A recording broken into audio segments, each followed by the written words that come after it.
اللہ رب العزت قرآن مجید فرقان حمید میں ارشاد فرماتا ہے والذی جاء بالصدق وصدق بہ اولئک هم المتقون۔ والذی جاء بالصدق، اور وہ ذات پاک جو سچ لے کر آئی، وصدق بہ، اور جس نے ان کی تصدیق کی، اولئک هم المتقون، اللہ فرماتا ہے یہی تقوی والے لوگ ہیں۔ مفسرین کرام خواہ وہ جس مسلک سے بھی تعلق رکھتے ہوں، انہوں نے اپنی اپنی تفاسیر کے اندر اس آیت پاک کی تفسیر کرتے ہوئے فرمایا والذی جاء بالصدق سے مراد آقا کریم علیہ الصلاۃ والسلام کی ذات ببرکات ہے، اور صدق بہ سے مراد آپ کے یار غار خلیفہ اول حضرت سیدنا صدیق اکبر کی ذات ببرکات ہے۔ چونکہ یہ ماہ مبارک آپ کے وصال پاک کے حوالہ سے نسبت رکھتا ہے، تو یہ اسلام کی خوبی ہے، یہ اسلام کا حسن ہے۔ اسلام اپنے محسنین کو، اپنے اسلاف کو، اپنے بزرگوں کو بھلانے کا نہیں کہتا بلکہ یاد کرنے کا سبق دیتا ہے۔ یہی وجہ ہے کہ جو قومیں اپنے اسلاف سے، اپنے بزرگوں سے اور اپنے محسنین سے تعلق رکھتی ہیں، ان کے ساتھ ٹچ رہتی ہیں، ان کی نسبت اور تعلق رہتا ہے، ان کو سننے سنانے کے حوالہ سے، ان کو پڑھنے پڑھانے کے حوالہ سے، تو ان کا جذبہ ایمانی زندہ رہتا ہے۔ اور وہی قومیں ہی زندہ ہوتی ہیں جن کا تعلق اپنے اسلاف کے ساتھ جڑا رہے۔ جو قومیں اپنے اسلاف کو بھول جائیں، اپنے بزرگوں کو بھول جائیں، اپنے محسنین کو بھول جائیں، وہ قومیں تباہ ہو جاتی ہیں، وہ قومیں غلام بن جاتی ہیں، وہ قومیں اپنا مقام، اپنی حیثیت کھو بیٹھتی ہیں۔ تو جو قومیں اپنے اسلاف کو اور ان کے کارناموں کو یاد رکھتی ہیں، انہیں پڑھتی ہیں، پڑھاتی ہیں، سنتی ہیں، سناتی ہیں، اور وہ قومیں ان کو زندہ رکھتی ہیں، اپنے اسلاف کے کارناموں کو یاد کر کے اپنے جذبہ ایمانی کو ابھارتے رہتے ہیں، وہ قومیں زندہ دل بھی کہلاتی ہیں اور اپنا مقام بھی پا لیتی ہیں۔ اس لیے ہم اپنے اسلاف کا ذکر کرتے ہیں۔ اور سیدنا صدیق اکبر رضی اللہ تعالی عنہ، آپ کی ذات پاک، خدا کی قسم آپ کے احسانات تو صرف مسلمانوں پر ہی نہیں، اہل اسلام پر ہی نہیں، بلکہ اسلام پر بھی ہیں اور بانی اسلام پر بھی ہیں۔ کہ خود آقا دو جہاں سرور کون و مکان صلی اللہ علیہ وسلم نے ایک دن فرمایا میرے غلاموں، میں ہر کسی کے احسانات اتار کر جا رہا ہوں، پر میرا یار غار صدیق اکبر وہ ہے جس کے احسانات کا بدلہ میں دنیا میں ادا نہیں کر سکتا، اس کے بدلہ اور اس کے احسانات کا جو عوض ہے وہ میں قیامت کے دن ادا کروں گا۔ آخر سیدنا صدیق اکبر کے کوئی احسانات ایسے ہیں نا کہ میرے آقا بھی فرما رہے ہیں فاروق اعظم کے احسانات ہوں، عثمان ذو النورین کے احسانات ہوں، مولائے کائنات کے احسانات ہوں، کسی اور صحابی کے احسانات ہوں، فرمایا سب کا بدلہ ادا کر کے جا رہا ہوں، صدیق اکبر کا بدلہ قیامت کے دن ادا کروں گا۔ حضرت صدیق اکبر وہ ہستی پاک ہیں، کسی کی فضیلت تاریخ سے ثابت ہے، کسی کی فضیلت حدیث سے ثابت ہے، پر صدیق اکبر وہ ہے جس کی فضیلت پر قرآن بول رہا ہے۔ قرآن کہتا ہے اذ یقول لصاحبہ لا تحزن، صحابیت صدیق نہ حدیث سے ثابت ہے نہ تاریخ سے ثابت ہے، صحابیت صدیق اکبر ڈائریکٹ قرآن سے ثابت ہے۔ رب فرماتا ہے غار کے اندر جب مصطفیٰ کے ساتھ تھے، رب نے فرمایا اذ یقول لصاحبہ، اے مصطفیٰ کے غلام ہم نے تجھے صحابی بنا کے صحابیت کی مہر لگا دی ہے، کوئی قیامت تک تیری صحابیت کو رد بھی نہیں کر سکتا ہے۔ جو صحابیت صدیق کا انکار کرے یا معاذ اللہ کاٹنے کی کوشش کرے وہ قرآن کا منکر ہے، وہ دائرہ اسلام سے خارج ہے۔ صدیق اکبر تو ایسا صحابی ہے جس کی صحابیت مصطفیٰ نے بھی بیان نہیں کی، جس کی صحابیت کسی صحابی کی محتاج نہیں، کسی مورخ کی محتاج نہیں، کسی محدث کی محتاج نہیں، کسی مفسر کی محتاج نہیں۔ صحابیت صدیق کو رب نے بیان کر کے صدیق اکبر کا درجہ اونچا کر دیا۔ حضرت صدیق اکبر رضی اللہ تعالیٰ عنہ کی ایک فضیلت یہ بھی ہے کہ کسی کی پشت میں ایک پشت صحابی ہوتی ہے، کسی کی دو پشتیں صحابی ہوتی ہیں۔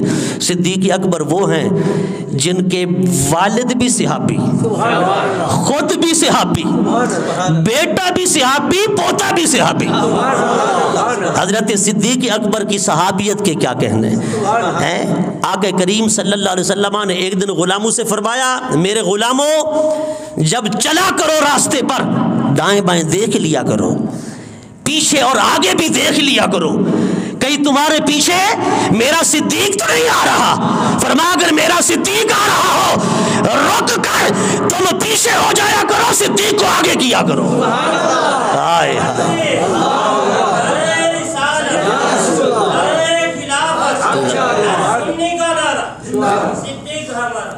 بولو بولو بولو، اللہ اکبر۔ یہ احترام صدیق اکبر کون سکھا رہا ہے؟ مصطفیٰ خود سکھا رہا ہے، اپنے غلاموں کو خود بتا رہے ہیں احترام صدیق اکبر۔ جس صدیق اکبر کا میرے مصطفیٰ بھی احترام کریں، رب بھی احترام کرے، آج کوئی اٹھ کر کھڑا ہو اور صدیق اکبر کو بک بک کرے، وہ دونوں جہان میں ملعون ہے، وہ بندہ شیطان ہے جو صدیق اکبر کو بک بک کرے۔ صدیق کے صرف اسلام پر ہی نہیں بلکہ بانی اسلام پر بھی احسانات ہیں۔ صدیق اکبر اللہ اکبر۔ ایک مرتبہ آقا علیہ السلام کی بارگاہ میں جناب جبرائیل حاضر ہوئے۔ آقا علیہ السلام نے فرمایا اے جبرائیل صحابہ کا مجمع ہے، صحابہ کی جماعت بھی حاضر ہے۔ حضور نے فرمایا جبرائیل، عرض کی جی یا رسول اللہ۔ حضور نے فرمایا اے جبرائیل آج میرے سارے غلام موجود ہیں، میرے صحابہ موجود ہیں، آج میں چاہتا ہوں میرے صحابہ میں کسی کی تعریف تو کر۔ پتہ چلا صحابہ کی تعریف کرنا، کرانا، سننا، سنانا یہ عام چیز نہیں، یہ سنت مصطفیٰ ہے۔ اس لیے اس میں ہچکچایا نہ کرو۔ صحابہ کی شان بیان کرتے ہوئے، صحابہ محسنین امت ہیں، صحابہ محسنین مسلمان ہیں، مسلمانوں کے محسنین صحابہ ہیں جنہوں نے ہم تک دین پہنچایا، جنہوں نے ہم تک قرآن پہنچایا، ہم تک شریعت پہنچائی۔ حضور نے فرمایا اے جبرائیل میرے صحابہ کی تعریف تو کر۔ پھر حضور کی نگاہ انتخاب اٹھی، سرکار کی نگاہ پاک سیدنا عمر فاروق پہ پڑی اور حضور نے فرمایا اے جبرائیل میرے کسی اور صحابی کی نہیں، میرے فاروق کی شان بیان کر، ہائے عمر کی شان بیان کر۔ حضرت جبرائیل عرض کرتے ہیں یا رسول اللہ آپ کے غلام عمر فاروق کی شان بیان کرنے کے لیے مجھے عمر نوح چاہیے، 950 سال میں شان فاروق بیان کرتا رہوں، ہو سکتا ہے حق ادا ہو سکے، اس کے علاوہ شان عمر کا حق بھی ادا نہیں ہو سکتا۔ حضرت عمر کی شان بیان کرنے کے لیے کس کی عمر چاہیے؟ حضرت نوح علیہ السلام کی۔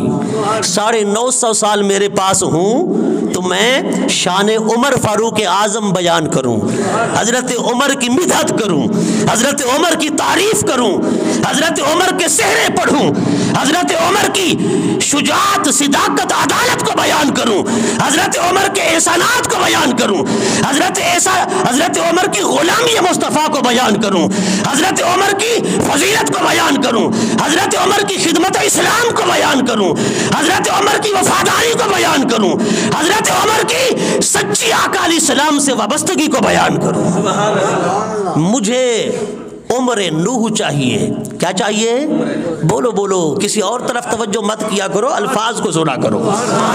حضرات گرامی، یہاں ایک سوال پیدا ہوتا ہے کہ حضرت عمر فاروق اعظم بھی ہیں، سیدنا صدیق اکبر بھی ہیں، دیگر بھی حضور کے صحابہ ہیں، آقا علیہ السلام کی نگاہ انتخاب فاروق اعظم پہ کیوں پڑی؟ حضور فرما سکتے تھے کہ میرے صدیق کی شان بیان کر، اے جبرائیل شان صدیق اکبر بیان کرو، شان عمر کیوں کہا؟ عمر کو کیوں چنا؟ صدیق کو کیوں نہیں؟ حضور کو پتا تھا کہ شان عمر بیان کرنے کے لیے زبان جبرائیل چاہیے، شان صدیق بیان کرنے کے لیے عام زبان نہیں جو حق ادا کر سکے، بلکہ شان زبان مصطفیٰ چاہیے، زبان مصطفیٰ چاہیے۔ اللہ اکبر۔ اس لیے کیا فرمایا کہ میرے عمر کی شان بیان کرو، میرے عمر کی۔ کیوں کہ عمر کی شان جبرائیل بیان کر سکے گا، لیکن صدیق اکبر کی شان جبرائیل بھی پوری حق ادا نہیں کر سکتا۔ ایک مرتبہ حضرت سیدنا صدیق اکبر جب سب کچھ دین کے لیے، دین اسلام کے لیے قربان کر دیا نا، تو آپ حضور کی بارگاہ میں حاضر ہوئے، گدڑی کا لباس پہنا ہے اور بٹن لگائے ہیں آپ نے، کھجور کے جو شاخیں ہوتی ہیں، کانٹے ہوتے ہیں یا پتے ہوتے ہیں، اس کے آپ نے بٹن بنائے ہوئے ہیں، ایسے آپ نے باندھا ہوا ہے کھجور کے پتوں کے ساتھ اپنے کرتے کو، اپنے لباس کو۔ آقا علیہ الصلوۃ والسلام کی بارگاہ میں حاضر ہیں، سیدنا جبرائیل آئے، حضور نے فرمایا جبرائیل میرے صدیق کے بارے میں تم کیا کہتے ہو اور رب کیا فرماتا ہے؟ حضرت جبرائیل آئے، عرض کی آقا یا رسول اللہ رب کائنات فرماتا ہے اے آقا آج صدیق اکبر نے ایسا کام کیا ہے جو کام کسی نے بھی نہیں کیا ہے، اس لیے خدا فرماتا ہے میں صدیق پر راضی ہوں، آپ صدیق سے پوچھیں وہ بھی خدا پہ راضی ہے کہ نہیں ہے۔ حضور نے پوچھا اے ابو بکر تم بتاؤ، حضرت ابو بکر نے کہا یا رسول اللہ میں خدا پر راضی ہوں، راضی ہوں، راضی ہوں۔ اللہ اکبر۔ خدا کی رضا چاہتے ہیں دو عالم، خدا چاہتا ہے رضائے محمد۔ کائنات والوں دیکھو تو صحیح، یا مصطفیٰ کی شان تو نرالی ہے، یا خدا ہو کے فرماتا ہے مصطفیٰ کے غلام سے کہ تو راضی ہے کہ نہیں ہے۔ غلامان مصطفیٰ کی رضا مطلوب ہے، کس کو؟ خدا کو مطلوب ہے۔ حضرات گرامی، ایک دن آقا علیہ الصلوۃ والسلام کی خدمت بابرکت میں صحابہ تھے، جبرائیل امین بیٹھے تھے، اتنے میں سیدنا صدیق اکبر آئے نا، یار غار مصطفیٰ حضرت سیدنا صدیق اکبر آئے تو حضرت جبرائیل صدیق اکبر کے استقبال میں کھڑے ہو گئے، احترام میں استقبال کیا، کھڑے ہو گئے۔ آقا علیہ الصلوۃ والسلام نے سیدنا جبرائیل سے پوچھا اے جبرائیل کیا تو بھی میرے ابو بکر کا استقبال کرتا ہے، میرے ابو بکر کا احترام کرتا ہے؟ حضرت جبرائیل نے عرض کی آقا میں کیوں نہ جبرائیل امین ہو کر صدیق کا استقبال کروں اور احترام کروں کہ صدیق تو میرا محسن ہے، ابو بکر صدیق تو میرا محسن ہے۔ حضور نے فرمایا اے جبرائیل صدیق اکبر تیرا کیسے محسن ہے؟ عرض کی آقا جب رب نے حکم دیا تھا اسجدوا لآدم کو سجدہ کرو، سارے فرشتے جھک گئے، جبین نیاز رب کے سامنے جھکا دی، اور ادھر میں بھی سجدے میں جھک گیا، لیکن میں نے جو نگاہ اٹھا کے دیکھا ابلیس کھڑا ہے، اکڑا ہوا ہے، تکبر میں، غرور میں، انکار میں۔ میں نے کہا یہ تو معلم الملائکہ ہے، یہ تو استاذ ہے فرشتوں کا، اب یہ تو سجدہ نہیں کر رہا، میں دوبارہ کروں کہ نہیں، جھکوں کہ نہیں؟ میں نے آسمان کی طرف نگاہ اٹھا کے جو دیکھا، میں کیا دیکھتا ہوں؟ ایک قبہ ہے جس قبہ کے چاروں طرف آپ کے یار غار صدیق اکبر کا نام لکھا ہے، اور اس قبے سے آواز آئی اے جبرائیل سوچتا کیا ہے، جھک جا، یہی تو حقیقت ہے۔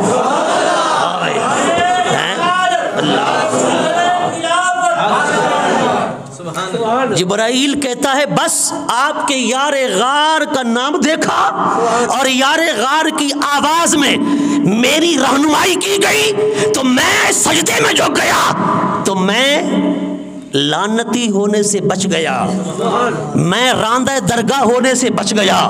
یا رسول اللہ، میں صدیق کا اس لیے احترام کرتا ہوں کہ ابو بکر میرا محسن ہے۔ حضرات گرامی، آقا علیہ الصلوۃ والسلام کے یہ خلیفہ اول حضرت سیدنا صدیق اکبر، آپ کو بہت ساری چیزوں میں اولیت حاصل ہے، بہت ساری چیزوں میں۔ حضرت سیدنا صدیق اکبر صرف اسلام لانے میں اول نہیں، خلیفہ ہونے میں اول نہیں، بہت ساری چیزوں میں اول ہیں۔ حضرت سیدنا مولائے کائنات علی المرتضیٰ فرماتے کوئی بھی دین کا کام ہوتا نا تو ہم تہیہ کرتے، صحابہ آپس کے اندر مشورہ بھی کرتے اور صحابہ اس حوالے سے سوچ و بچار بھی کرتے کہ ابو بکر سے کبھی تو سبقت لے جائیں گے، کبھی تو کسی کام میں پہل ہو جائے گی۔ لیکن حضرت مولائے کائنات علی المرتضیٰ کہتے ہیں خدا کی قسم کوئی بھی کام فاستبقوا الخیرات کی روشنی میں جب ہم کرنے کے لیے چلتے، فرماتے ہیں ہم اگر کہتے کہ آج ہم سبقت لے جائیں گے، فرمایا اگر ہم اس کام میں سابق ہوتے تو صدیق اکبر کو سباق پاتے۔ ہائے ہائے ہائے، ایک ہوتا ہے سابق، ایک ہوتا ہے سباق۔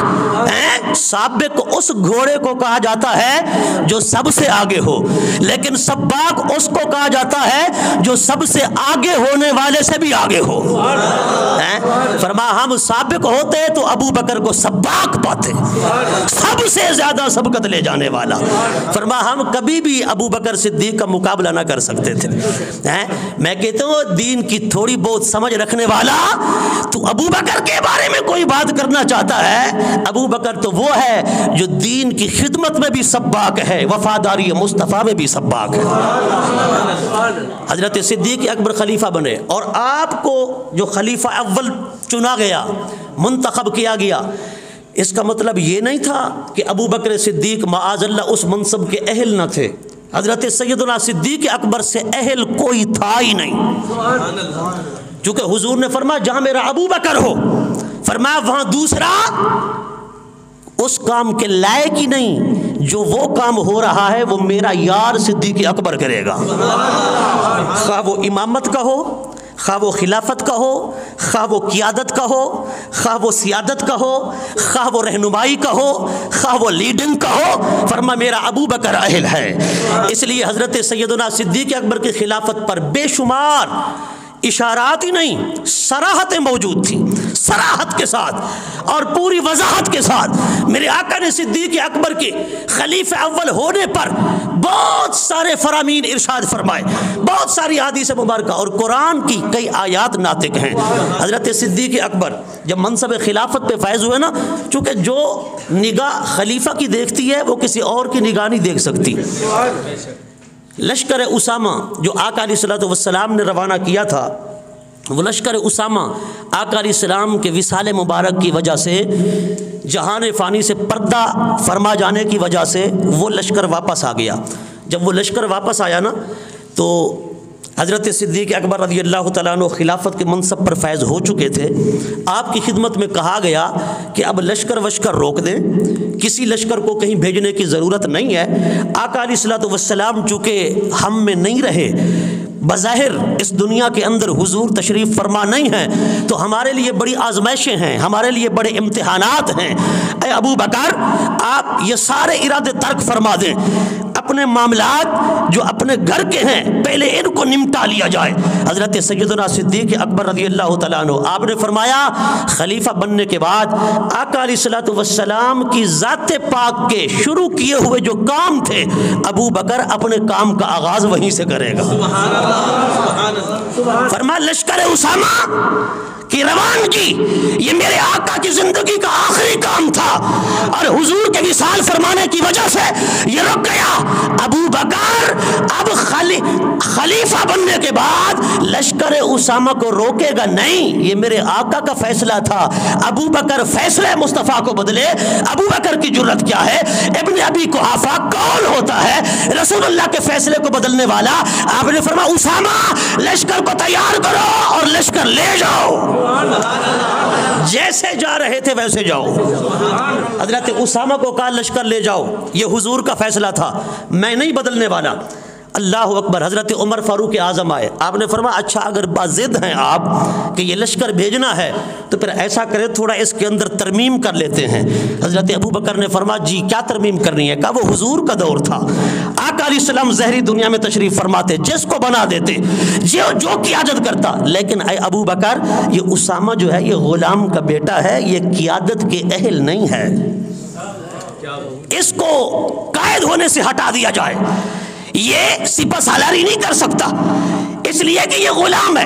بڑے بڑے ہاشمیوں نسل، بڑے بڑے قریشیوں نسل، بڑے بڑے لوگ جو اس سے علم میں زیادہ، تقوی میں زیادہ، فضیلت میں زیادہ، حسب نسب میں زیادہ ہیں، ان میں سے کسی کو بنا دیا جائے۔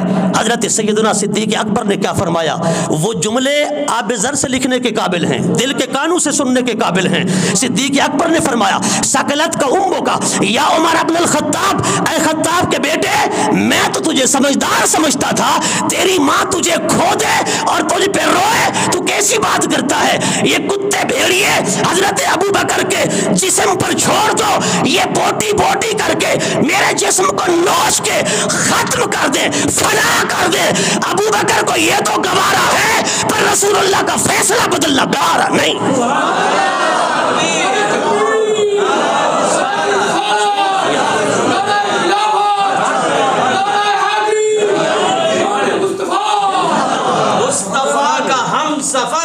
ابو بکر مصطفیٰ کا ہم سفر، ابو بکر سبحان اللہ۔ یہ ہیں سیدنا صدیق اکبر، اللہ اکبر، وفاداری مصطفیٰ کا حق ادا کر دیا۔ اس لیے تو خلیفہ نہیں بنے نا۔